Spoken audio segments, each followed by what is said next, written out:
Hey everybody, welcome to weirddrumworld. I'm Aaron, and this video is all about the song Runnin by the Pharcyde.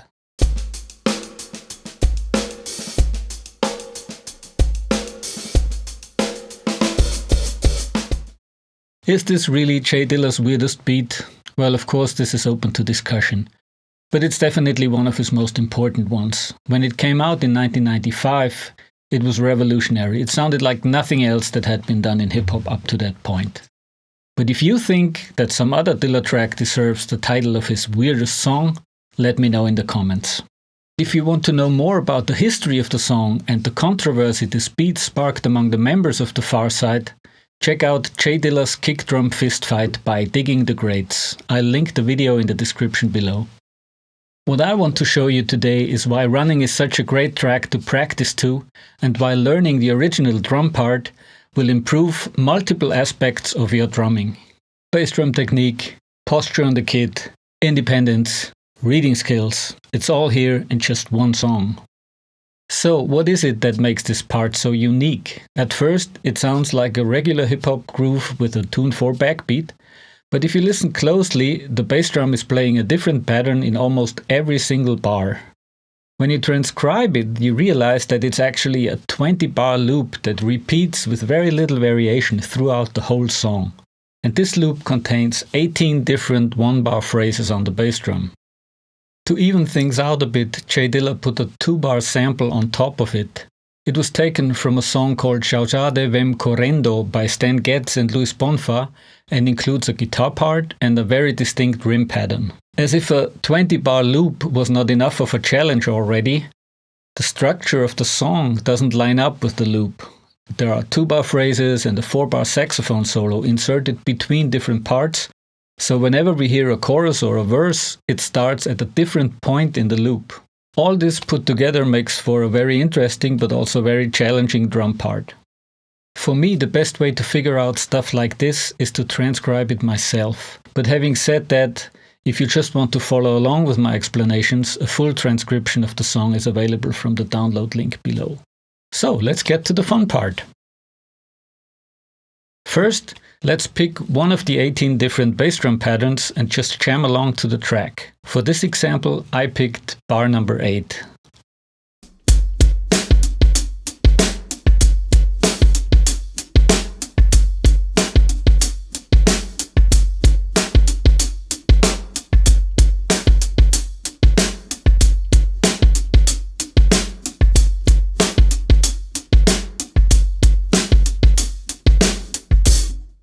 Now let's get deeper into the 20-bar loop. I suggest you practice each bar separately at first, and once you're comfortable with all the different bass drum variations, you can then start putting them together. Here are a couple of examples of 1-bar bass drum patterns.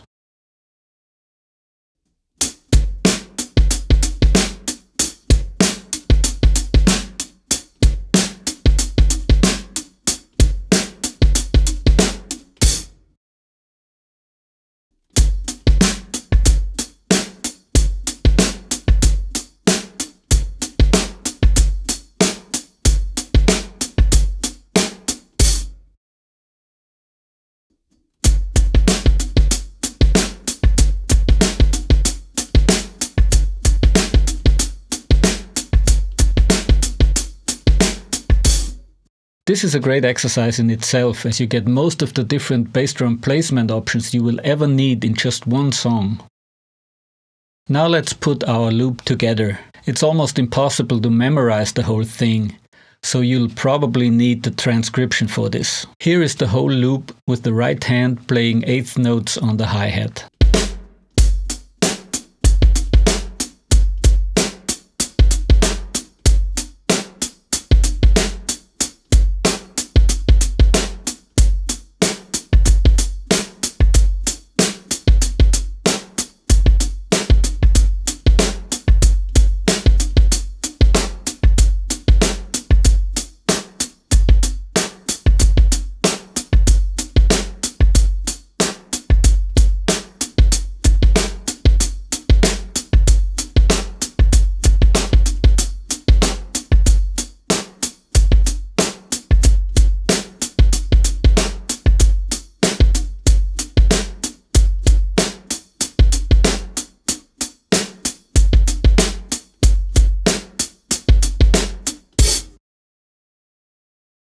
Once you've mastered this, you can now switch hands on the hi-hat and play open-handed.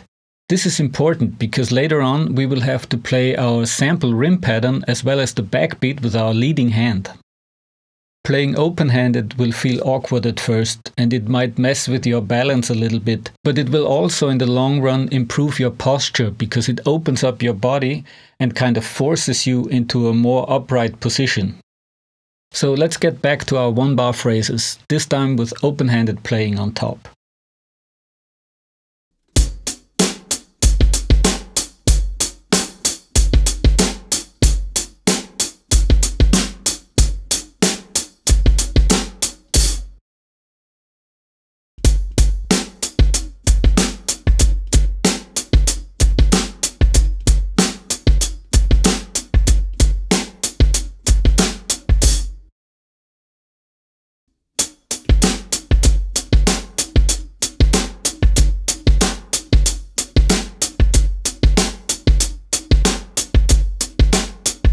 And again, we are putting them together and play the whole loop that way.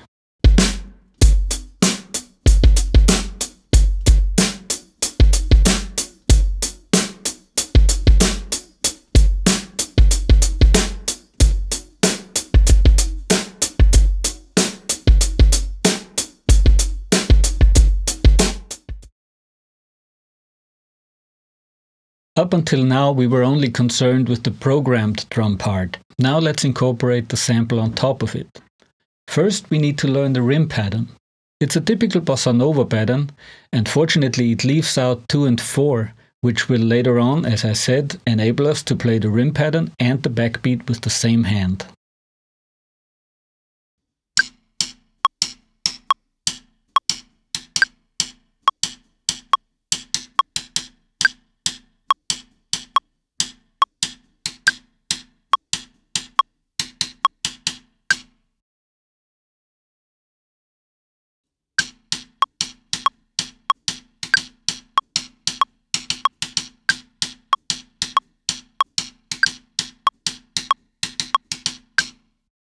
The next step would be to fill in the backbeat with the same hand.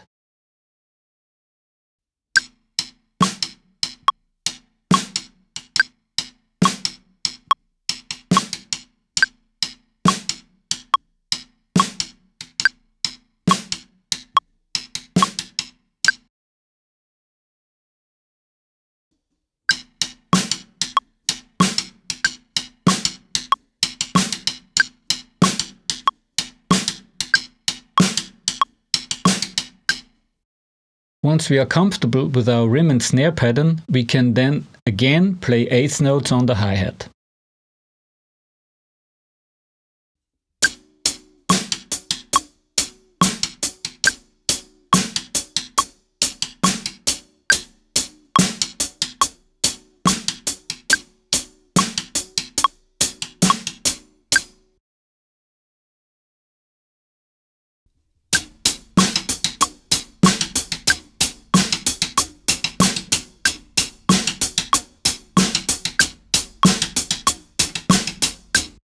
To get the feel of this pattern down, play along to the track with only your hands for a while. Then choose a simple bass drum pattern to accompany that. We're still more concerned with getting our hands to flow evenly here than with what the bass drum is originally supposed to play.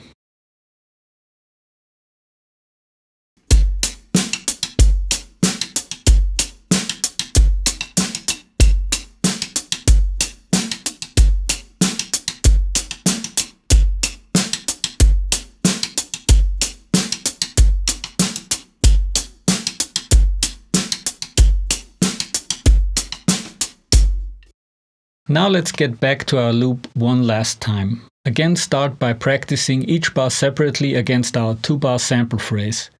You will find that this is an excellent independence exercise.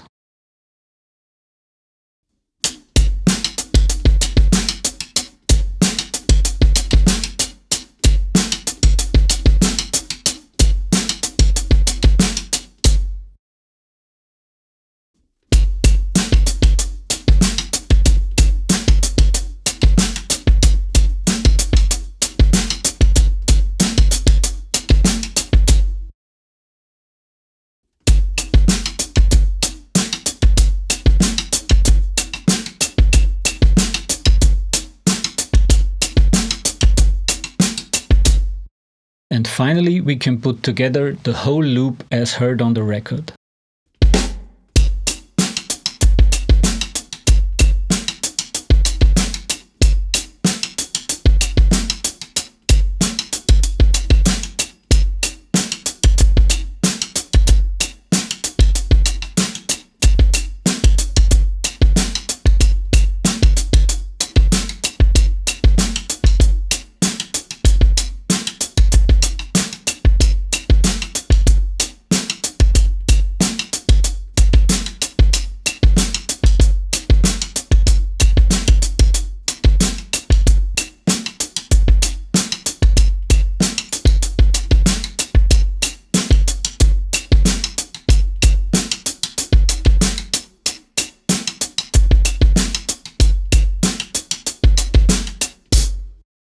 The two main things left to focus on now are arrangement details like stops and dropouts, and the overall feel of the song. As for the arrangement, there are a couple of choices you can make depending on how accurate you want your drum cover to be. There is, for instance, a different rim pattern during the saxophone solo and the following verse, but as the sample has been tweaked, it's barely audible in the recording, and I decided to leave it out just for clarity's sake. I also want to point out that the song has the typical Dilla swing feel, and this is something that takes longer to master. I've been trying for a while now, and as you can hear, there is room for improvement. But don't let that discourage you. Our goal here shouldn't be total accuracy, but rather to have fun with the track and improve your drumming skills along the way. If you want to check out my version of the song, see the link in the description below. And that's about it. I hope I could show you how much mileage you can get out of just one well-chosen transcription, and that it's totally worth it checking out programmed drum parts to improve your playing. See you in the next one.